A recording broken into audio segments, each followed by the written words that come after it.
ዶክተር ሉልሰገድ አለማየሁ በተባበሩት መንግስታት ዩኔስኮን በፓሪስ በጋና በናይጄሪያና በስዋዚላንድ ለበርካታ ዓመታት ለትምህርት እድገት በከፍተኛው ደረጃ ካገለገሉ በኋላ ወደ ሀገራቸው እንደተመለሱ ቀድሞ በሬዲዮ ላይ ተወዳጅ በነበረው የልጆች የነገው ሰው ፕሮግራማቸው ስያሜ ትምህርት ቤት ለማቋቋም ለሀገራቸው ሰዎች ያቀረቡት ጥሪ የነገው ሰው ትምህርት አክሲዮን ማህበር አገራችን ኢትዮጵያ ዘመን ከተቆጠረ ጀምሮ በራሱ በተቀረጸ ቀጥታ የድምፅ ፊደል ስታስተምር የኖረች ብቸኛ አገር ናት። ስለዚህም ነው በአንዳንድ የምሁራን ጥናቶች ውስጥ የኢትዮጵያ የትምህርት ሥርዓቶች ጥንታዊነት ካላቸውና ዛሬም እየተሰራባቸው ካሉ የትምህርት ሥርዓቶች አንዱ መሆኑ የሚጠቀሰው።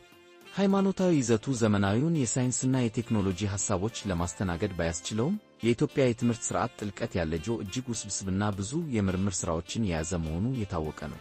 ይሁን እንጂ ይህ የትምህርት ሥርዓት የኢትዮጵያን ለብዙ ምዕተ ዓመታት ዋንድ ኦፍ ዲስክራይብ ኤንድ ዲቴክሽን ፕራይንት ከመባል ሊያድናት አልቻለም። በመሆኑም ዳግማዊ አፄ ምኒልክ ከአድዋ ጦርነት ቀደም ብሎና በተለይም በአድዋ ጦርነት ወቅት በሳይንስና ቴክኖሎጂ ዘመናዊ ስልጣኔ ከጀመሩ ሀገሮች ግንዛቤ በመውሰድ ዘመናዊ ትምህርትን በሰፊው የመዘርጋትን አስፈላጊነት በሚገባ ተረድተውት እንደነበረ መገንዘብ ይቻላል። ስለሆነም ወቅቱ የፈቀደውን ያህል የተወሰኑ ወጣቶችን ለትምህርት ወደ እነዚህ የሰለጠኑ ሀገሮች በመላክ ለዘመናዊ ትምህርት እርሾ ለመፍጠር ጥረት አድርገዋል።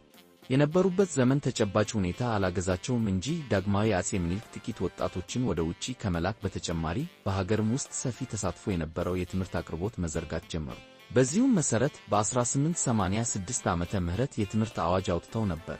አዋጁ ከያዛቸው ቁም ነገሮች ውስጥ የዕደ ጥበብ ባለሙያዎችን ማንቋሸሽ እንደማይገባ ይልቁንም ከነርሱ መማር ተገቢ እንደሆነና በሌሎች አገሮች እያንዳንዱን ነገር መማር ብቻ ሳይሆን አዳዲስ ነገሮችንም ለመፍጠር እንዲችሉ ያብራራና ከዚያ ጊዜ ጀምሮ ወንዶችም ሆኑ ሴቶች ሕፃናት ከ6 ዓመት ዕድሜ በኋላ ወደ ትምህርት ቤት መግባት እንዳለባቸው ልጆቻቸውን የሚያስተምሩ ወላጆች ግን ለልጆቻቸው መሰጠቱ ቀርቶ በቅጣት መልክ ለመንግስት ገቢ እንደሚሆን በማብራራት ግፊት ተደርጓል።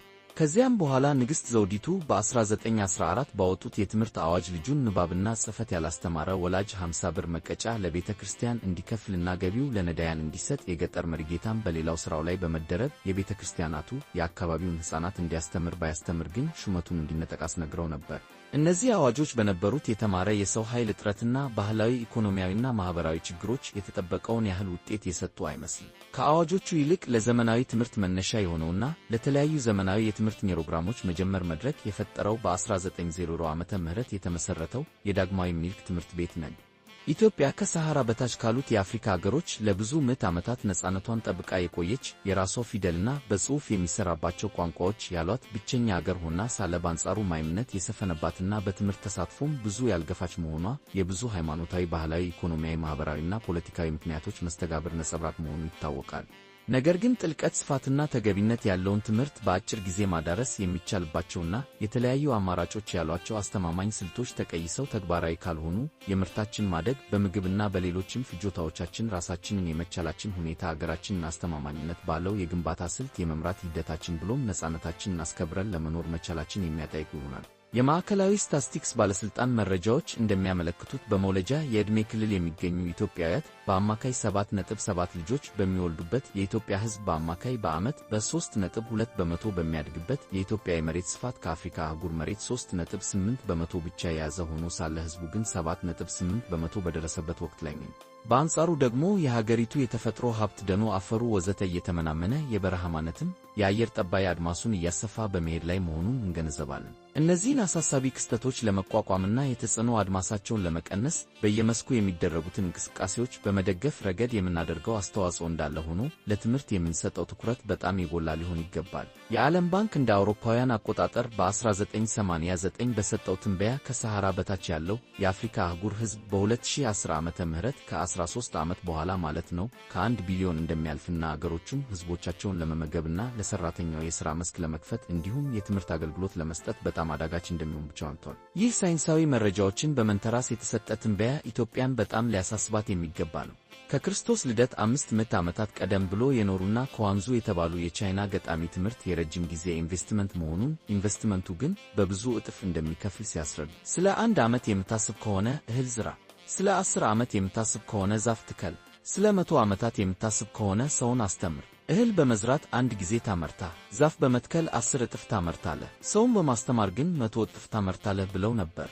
ፎርድሃም የተባለ ምሁር የወደፊቱ የተሻለ ኑሮ ቁልፍ ሕፃናትና ትምህርት ናቸው ያለውም ይህንኑ ሐሳብ የሚደግፍ ነው። እንደ አውሮፓውያን አቆጣጠር በ1993 ኒው ዴሊ ከተማ በተካሄደውና ከፍተኛ የሕዝብ ብዛት ያላቸው 9 አገሮችና ሌሎችም ተሳታፊዎች በተካፈሉበት ትምህርት ለሁሉም የመሪዎች ጉባኤ ላይ የዩኔስኮ ዋና ዳይሬክተር ያለንን አቅምና በጎ ፍቃድ በማቀናጀት አሁኑኑ በትምህርት ላይ ልናውለው ካልቻልን ከከባድ ውድቀት ለማምለጥ የምናደርገው ሩጫ ይከሽፍና ሊወገድ በነበረ ነገር ግን በጊዜው ባለመወገዱ በሰውና በተፈጥሮ መካከል ለመገመት እንኳ ከሚያዳግት የውድቀት ግንኙነት መፈጠሩ የግድ ይሆናል። ምርጫው የእኛው ነው፣ እርምጃ መውሰጃ ጊዜውም አሁን ነው ብለው ነበር።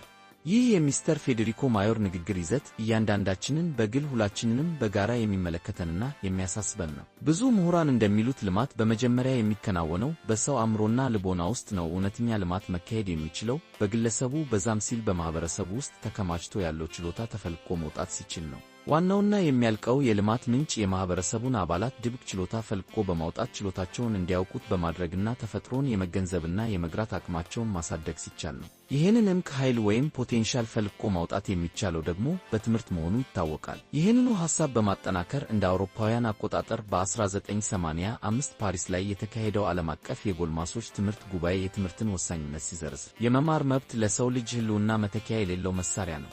የመማር መብት ሳይኖር የሰው ልጅ እድገት ሊኖር አይችልም። የዓለም ሕዝቦች በምግብና በሌሎችም ፍላጎቶቻቸው ራሳቸውን እንዲችሉ ከተፈለገ የመማር መብታቸው ሊከበርላቸው ይገባል። የመማር መብት ከሌለ በግብርናና በኢንዱስትሪ ፈርቀዳጅ ግኝቶች አይገኝም፣ በማህበረሰብ ጤንነትም የተሻለ እርምጃ አይኖርም፣ እንዲያውም በትምህርት አቅርቦት ስልትም ለውጥ አይኖርም ብሏል። ጁልየስ ኔሬሬ የትምህርት ተግባር ድንቁርናና ጥገኝነት ከሚፈጥሯቸው ተዓቅቦና ውሱንነት ሰውን ነፃ ማውጣት ነው የሚሉት ስለዚህ ነው። የተከበራችሁ የነገው ሰው ትምህርት አክሲዮን ማህበር መስራቶችና እንግዶች፣ አገራችን ኢትዮጵያ በስትራቴጂክ አቀማመጥ ተፈላጊ የሆነች በተፈጥሮ ሀብት የበለጸገች በሰው ኃይል የታደለች ጥንታዊትና ታሪካዊ የሆነች አገር ናት። ለዚህች ታሪካዊት አገራችን ልናደርግ የምንችላቸው ብዙ ነገሮች ይኖራሉ። ዛሬ ግን እዚህ የተጋበዛችሁት ደረጃ በደረጃ እያደገና በተለያዩ አካባቢዎች እየተቋቋመ ጥራትና ጥልቀት ያለው ትምህርት በመስጠት አያሌ ዜጎችን ያፈራል ብለን የምንጠብቀው የነገው ሰው ትምህርት አክሲዮን ማህበር መስራች አባላት እንድትሆኑልን ነው። ይህ በሀገራችን የመጀመሪያው ነው የምንለው የትምህርት አክሲዮን ማህበር ተሟልቶ ስራውን ቢጀምር ወጣቱን ትውልድ በሳይንስና በቴክኖሎጂ እንዲሁም ለሀገሪቱ አስፈላጊ በሆኑ የተለያዩ ሙያዎች እያነጸ በማውጣትና ችግር ፈቺና ስራ ፈጣሪ የሆኑ ወጣቶችን በማዘጋጀት የበኩሉን አስተዋጽኦ ያደርጋል ተብሎ ይጠበቃል። ይህ የትምህርት ድርጅት በየፈርጁ የተጠናከረ የቀለምና የሙያ ትምህርት በመስጠት ኢትዮጵያዊ ወጣቶችን ወደ ውጪ ልኮ ለማስተማር የሚደረገውን ወጪ በሀገር ውስጥ በማስቀረትና በቅናሽም ትምህርቱን አሟልቶ በማቅረብ ከሚያደርገው አስተዋጽኦ በተጨማሪ ተመሳሳይ የትምህርት ተቋማትን ለሚያቋቁሙ ቡድኖች ምሳሌ በመሆንና ራሱም አቅም በፈቀደ መጠን በተለያዩ አካባቢዎች ተመሳሳይ ተቋሞችን መፈመድ ባለሙያዎች ለሀገር ግንባታ ሰፊ አስተዋጽኦ እንደሚኖረው ይታመናል። እስካሁን ምን ተደርጓል? እስካሁን ድረስ ከተደረጉት ዋና ዋና ነገሮች መካከል የነገው ሰው ትምህርት ጽንሰ ሐሳብ ተዘጋጅቶና ፕሮጀክቱ ለኢትዮጵያ የኢንቨስትመንት ባለስልጣን ቀርቦ ሐሳቡን በጸነሰውና ፕሮጀክቱን በቀረጸው በዶክተር ሉልሰገድ አለማየሁ ስም የካቲት 21 ቀን 1988 ፈቃድ ተገኝቷል። ከ6 ወር በኋላም ነሐሴ 21 ቀን እንደገና ታድሷል። ይህ አክሲዮን ማህበር ስራውን እንደጀመረ የፈቃዱ ሰርቲፊኬት በማህበሩ ስም እንዲዛወር ይደረጋል። ትምህርቱ የቀለምና የሙያ በመሆን ግብርና፣ የንግድ ሥራ፣ የኤሌክትሪካል፣ የኤሌክትሮኒክስና የኮምፒውተር ሳይንስን እንዲሁም ሌሎች ልዩ ልዩ የጎጆ ኢንዱስትሪዎችን የሚያካትት በመሆኑ ሰፋ ያለ መሬት ያስፈልገዋል። ለዚሁም ከመንግስት 100,000 ካሬ መሬት ቦታ ተጠይቆና መሬቱም የሚገኝበት 3 አማራጮች ተጠቁመው ውጤት በመጠበቅ ላይ ነን። አማራጭም የሚሆን 125,000 ካሬ ሜትር መሬት በአምቦ መንገድ ከገፈርሳ ግድብ ወዲህ አቶ መሐመድ አላሙዲን ከገዙት ሰፊ ቦታ ቀጥሎ በግዢ ተገኝቷል። ፕሮጀክቱ ለአክሲዮን ማህበርነት ከመቅረቡ በፊት ሙሉ ጥናት እንዲደረግበትና አቅጣጫ እንዲይዝ የአደራጅ ኮሚቴ ተመስርቶ ረዘም ላለ ጊዜ ከተወያየበት በኋላ አጣርቶታል። ሕጋዊ ሕልውና የሚያገኝባቸውንም ሁኔታዎች አጠናቋል። የአደራጁ ኮሚቴ አባላትም ዛሬ በመካከላችን የሚገኙት ፊታውራሪ አመዴ ለማ፣ ዶክተር ያየህ ሂራድ ቅጣው፣ አቶ ኢየሱስ ወርቅ ዛፎ፣ አቶ ነጋ በየነ፣ አቶ ከበደ ፍሬ ሰንበትና እኔ ዶክተር ሉልሰገድ ስንሆን በተለያየ መንገድ የሙያ እርዳታቸውን በመለገስ ከኮሚቴው ጋር የሰሩ አቶ መሐመድ እድሪስ፣ አቶ አበበ ብርሃኑና አቶ ይልማ ስዩም ይገኙባቸዋል። የሕግ አማካሪያችን አቶ ታደለ ይመር ናቸው። እነዚህ አባላት ይኸው ፕሮጀክቱን ለማህበር ምስረታ አድርሰውታል። ትምህርት ቤቱ ሲከፈት እቅዱ ምን ይመስላል? ከህንፃው ማሰሪያ እስከ ዕቃዎቹ መሟላት የሚያስፈልገው በጀት ሥራ ከሚጀመርበት ጊዜ አንስቶ ለ5 ዓመት የሚያስከትለው ገቢና ወጪ እንዲሁም ከወጭ ቀሪ ከታደለው ሰንጠረዥ ላይ መመልከት ይቻላል። የተማሪዎችም አቀባበልና አመራረቅ እንዲሁም የፕሮጀክቱ የፋይናንስ ትንተና ጥናት ወይም ፊዚቢሊቲ ስተዲ ቀርቧል። በአጭሩ ፕሮጀክቱ ሥራ በጀመረ በ3 ዓመት ተኩል ዋጋውን መመለስ እንደሚችል በጥናቱ ተረጋግጧል።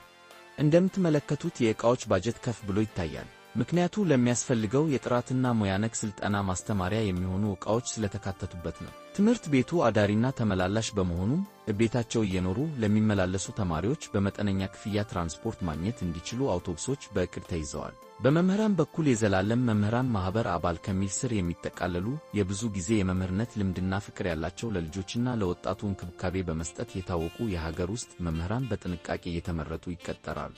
በዛሬው ጊዜ ጥራት ያላቸውን መምህራን ማግኘት ከባድ ላይሆን ይችላል። ተከታታይ የሥራ ላይ ስልጠና በመስጠትም የሙያ ብቃታቸውን ማሳደግ ይቻላል። ለሀገር ውስጥ ምሁራን አስተማሪዎች ቅድሚያ እየተሰጠ ልዩ ሙያ ያላቸውን የውጭ አገር መምህራንም እንደየአስፈላጊነቱ ለማስመጣት ታስቧል። ለጎጆ ኢንዱስትሪዎች፣ ለእርሻ ነክ ትምህርትና ለኮምፒውተር ሳይንስ ስልጠናም የሚያው ፍቅር ያላቸው ጎምቱ ሰዎች ከተለያዩ አገሮች ለማስመጣት እቅድ አለ። ትምህርት ቤቱ ሲከፈት በማያወላውል ሁኔታ 100% ቅድሚያ የሚሰጠው ለኢትዮጵያውያን ተማሪዎች ይሆናል። ስለሆነም የገንዘብ፣ የሙያ፣ የእውቀትና የጉልበት አቅማችንን በማስተባበር ይህንን ታሪካዊ የትምህርት ድርጅት እንድናቋቁመው ጥሪዬን አቀርባለሁ።